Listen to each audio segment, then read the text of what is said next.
Every culture has a monster. Historically, we pictured them as beasts, violently tearing through the walls of our homes to get to us. But the oldest threat we face doesn't have claws or teeth. It doesn't make a sound. It doesn't break anything down. It doesn't need to force its way in. You open the front door and invite it inside yourself. Wanting things is a perfectly normal, productive part of being human. Desire is the engine that builds cities, writes songs, and pushes us to explore. This animated diagram shows a clear boundary between want and need. The danger of lust is how it slowly erases that dividing line. It takes a healthy preference and distorts it into an absolute necessity. Consider a merchant named David. For decades, he was defined by his stability. He kept his word. People trusted him. His reputation in his community was impeccable. Curious, so how does a highly rational, deeply grounded person like that methodically take apart their own successful life, piece by piece? People often assume that ruin arrives as a sudden, overwhelming flood of emotion that you simply can't control. That is almost never how it happens.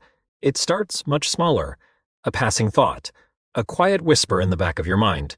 Lust doesn't fight your logic. It hijacks it. It turns your own sharp mind into an efficient excuse-making machine. Look at this grid representing a stable structure. When you tell yourself, just this once, or no one will know, a single block shifts slightly out of alignment. Microscopic stress fractures begin to form. The true danger here isn't intense emotion. It is the silent, stealthy way the trap uses your own brain to build the cage. For this trap to thrive, it requires very specific environmental conditions. It needs isolation, and it needs the dark. Devin began to tell his wife that his trade routes had changed. He told his son he needed to travel alone. These were small, seemingly justifiable fabrications to cover up a shifting moral baseline. Each lie on its own seemed harmless, but lies act like loose threads in a garment. Keep pulling them, and the entire social fabric of a person's life unravels all at once. The very moment you start hiding where you go, who you talk to, or what you're doing, you construct your own psychological prison. Other destructive flaws are loud. Anger violently explodes. Greed leaves a visible paper trail. This trap is uniquely dangerous because it wears excellent camouflage. It mimics the language and appearance of genuine human connection. It tricks you into feeling intensely, vibrantly alive, all while quietly draining your core emotional resources.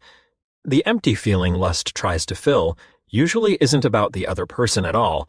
It's about something else: loneliness, boredom, a need to feel important, a fear of an ordinary life. Lust pretends to be the answer to all of these. It never is. Jump forward a year. Devin sits alone in an empty house.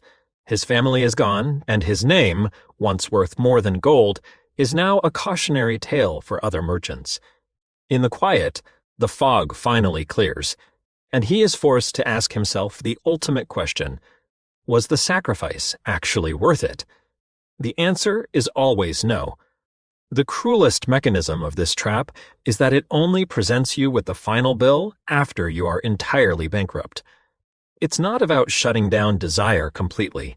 Traditions that try to ban desire outright often watch it come back later, stronger and messier. The real defense is noticing early.